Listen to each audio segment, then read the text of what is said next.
What's up, world? I done made it home. But I just gotta give y'all this little message. Whew. I'm tired as a person. But I just gotta give this message in remembrance. And today is my uncle's birthday. My uncle that recently passed away. So I gotta get this message in remembrance because it's been on my mind since yesterday, but I just been so busy this weekend. And this message is called In Remembrance. A lot of y'all may not know, but my uncle passed away from lymphoma cancer. And I remember when my uncle first got cancer that, we all got together as a family and sat down and prayed for him. And I want to say this was back maybe in 2021. And we did a regular prayer for him, and God healed him. He got healed. I want to say they had found him cancer free. We in 2024, maybe October of last year. And another thing that y'all may not know, that my uncle even had an issue with addiction. And I know that a lot of you know that, I've even experienced addiction with my mother, but, God delivered her. So delivered her, me, it's just been a repeat cycle. But what God was speaking to my spirit today was about that, loving on them is not enough. Just showing love is not enough. I heard a lot of people say, love on your loved ones while they're here. Loving them is not enough. This is what God was speaking to me. And I call this message in remembrance because in remembrance, God reminds me that when people are going through, you need to stand in the gap in the moment, in the second, in the very act, to fight for them, to pray for them, to help get them delivered, because that's what this life is all about. It's not about nothing else. Just loving on them. Loving on them is not enough. Let me tell y'all something. God healed my uncle of lymphoma cancer, I want to say in October of last year, if I'm not mistaken. And my uncle kind of got a little relaxed with the situation and, just gave his ways over to his addiction. And I used to see my uncle all the time. All I ever wanted to do, I'll go find him. Let's go out to eat. I'll go find him to take him money. All I wanted to do was love on him. I'm going to start trying to stay grounded because it breaks my heart, y'all. But to see him, to be in the place that I'm in today is his birthday. 12/9 is his birthday. And to be in this place today and actually have to experience this day without my uncle, it really breaks my heart that all I wanted to do was just love on him. It was so many times, I'm going to myself, I would talk to my uncle about God and telling him, you don't have this kind of time. You don't, I never really wanted to make him feel offended in his addiction. I just wanted him to be, in a place of peace, in a place of love. But I can tell y'all today, from this experience and what I feel today, just loving on a family member that's in addiction is not enough. You need to go to war for them. You need to battle for them. You need to fight for them on every card. If you have to fast and put some things down to fast for them so that, you can get aligned with God, that's what you need to do, because just loving on a family member is not enough, especially in addiction. I remember my mother was an addict, to heroin. And I remember, the last time she was in the hospital, my mother had lost all the oxygen in her brain. And I remember the ambulance man telling me, he was like, I don't think your mom's going to make it. And I remember getting inside of the room and seeing my mother, her head was blown up, her lips, everything was just swelled up like it was about to explode. And she was just fighting. The doctors like, get off of me, get off of me. So I came in there. They let me into the room when they got to the hospital. And I came in there and I was like, Mom, they're trying to help you. Let them help you. This is what I had to do. I had to step in and speak and call her name out to tell her that the doctors was trying to help her, because I had found my mother unresponsive from addiction. But thank God today that, God delivered her. And I even remember that day when my mom was in the hospital. She was laying there as a vegetable. They was telling her she'd probably be in a nursing home, or, she wasn't responding again. But I remember praying this one prayer to God. I said, God, I've asked you so many times to deliver my mother. So many times I pray to you. I am 40. I think my mom has been clean now for 5 years. I'm 41. I think she's been clean for 5 years out of my entire life. And my entire life, from a kid to even then, I was praying, God, please get these drugs off of my mother. Get these, just these simple prayers. God, please deliver. I've been praying for years. And I said this one prayer to God. I was like, God, I've asked you so many times to deliver my mother. I would be so selfish today to ask you to save her life, and knowing that she will go back. And then I said, God, if it be your will, deliver her. And that day that my mother got out of that hospital, she stopped doing drugs. From that day forth, I moved her in with me, and she stopped from that day forth, has never looked back, thought back. Just in God now, like every Sunday in church, praying, get up and pray. She won't even leave the house without praying.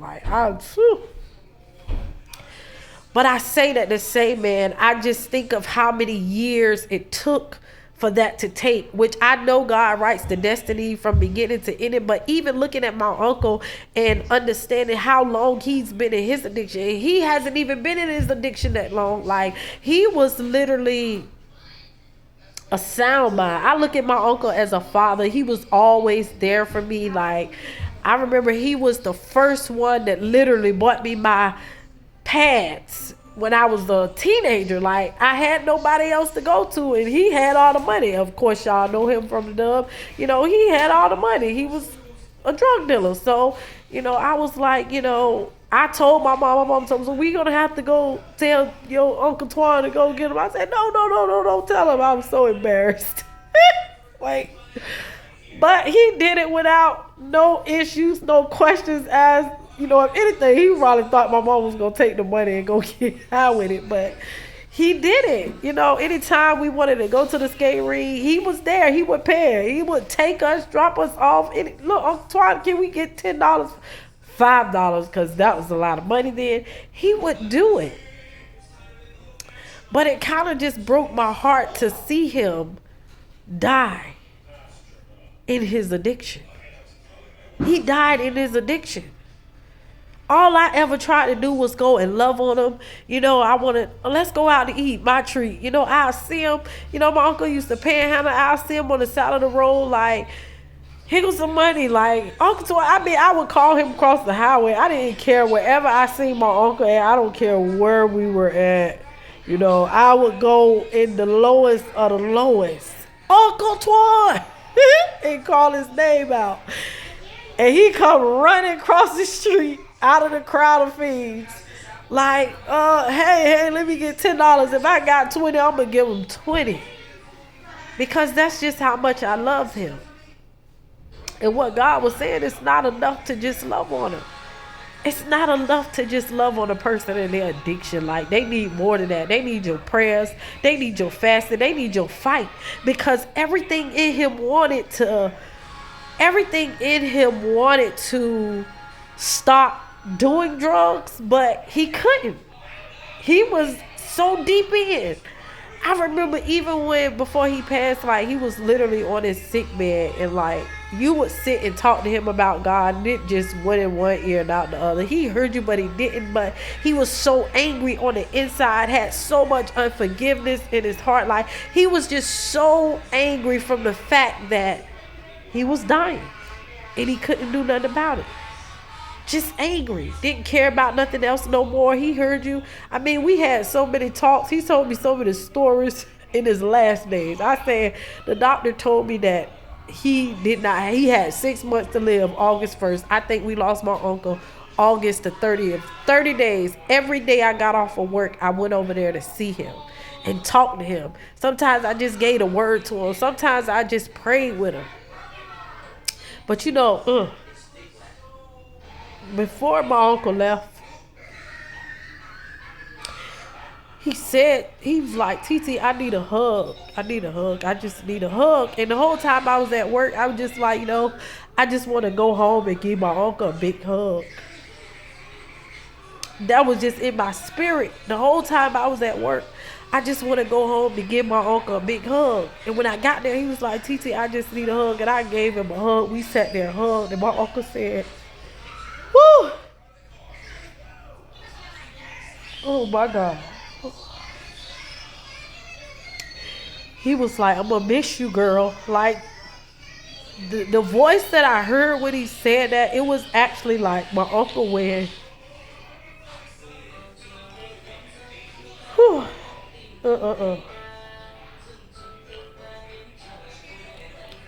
it was him like when I remember him as a child. The voice that I heard, so healthy, so at peace, so sound, not in his addiction. Because anytime we used to talk, I used to go and talk to him when he was in the streets, because I didn't care where he was at. I'm going to the block to see my uncle. Like, I'm going to pull him off of the corner just to see my uncle. But it was just that voice that I heard in him. He was just like, I'm gonna miss you, girl. It made me cry. I had to go weep, y'all, in my car for, oh my God, about 20 minutes it took me to contain myself when he said that.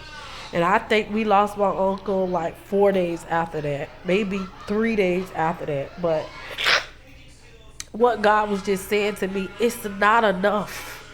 It's not enough to just say that you love somebody. It's not enough to just love on your loved ones. If you see them battling with something, you got to go to war for them. Whether they want it or not, no matter what, go to war for them, because God hears our prayers. The Bible tells us that the prayers of the righteous availeth much. God said the prayers of the righteous availeth much. If you are that righteous vessel, you are that vessel for God, you that one that's standing in the gap for your family, man, you have to go to war for that addiction. Because if not, that addiction will consume him. I just felt like, we could have done more before it got to this point. But, we didn't know we was going to lose him. We had no recollection. Like I said, the doctor told us August the 1st that he had 6 months to live. We lost him August the 30th. So it wasn't even 6 months of life. And like 30 days before, God had me, actually set up my prayer closet. And I didn't know why he was doing that. He was like, I had bought this shawl. I think it's upstairs. I had bought this shawl because God said, this, what's about to come, I'm going to need you to really, really, really, really, really, really be in prayer about this thing. And it's not the fact that I wasn't deep in prayer about it, but God wasn't saying for me to pray to save his life. He was having me pray for my strength, because that he was very near and dear to me. He was very near and dear to me, but God had me praying for my strength. He was telling me 30 days before I got the news that he would die in 6 months to get in your closet and pray. I need you to go in constant prayer every day. Warfare prayer every day. And I say that to say back to the beginning of my message. This message is in remembrance of my uncle. If you have someone out there battling with addiction, stand in the gap for them. Fight for them. War for them. If you have to every day, go and snatch them up off while y'all go eat, in the mix of you taking them back to wherever they think they want to go back to get high to. Let me tell you something. Even pray over them even during that. But this message is in remembrance. Today is my Uncle Antoine Collins' birthday, 12/9, and I'm doing this in remembrance of him. If you know anybody that has an addiction to anything, man, stand in the gap and pray for them. God is real. God is a deliverer. I mean, I used to smoke weed. Like, it is not even a taste in my mouth. I can't even think about it no more. Like, it's not something, it's something that I did so heavily. Like, I mean, like 15 to 20 blunts a day, enjoying every part of it. But it's not something that I desire to do. God took the whole taste out of my mouth, the whole desire. Like, I could literally be around it and not want it. Not that I even be around it, but still, God can deliver. He can deliver. So I give this message in deliverance, in remembrance, in remembrance of my uncle.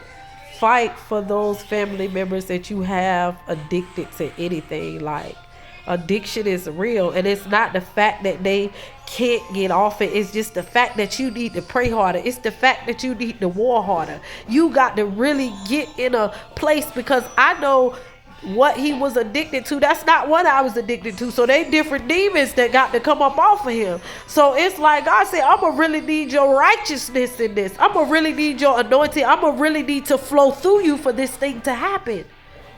And that's what you gotta understand. And when you pray for God's will for their life. Don't pray for what you want. Pray for God's will for their life. That God releases his will for their life. Because I never prayed for God's will for my uncle's life. My prayers was just that he get it right. And I'm fighting God for his salvation, but he's rejecting it at the same time. Stand in the gap for your loved ones while you got time. It's not love on your loved ones while you got time. Stand in the gap for your loved ones while you got time. And I just say God bless. But y'all, I really miss my uncle, but like I said, I'm just doing this in remembrance of him, because people need to know this. Stand in the gap. Don't just love on them while they're here. Stand in the gap for them while they're here. That's the most important part. Peace.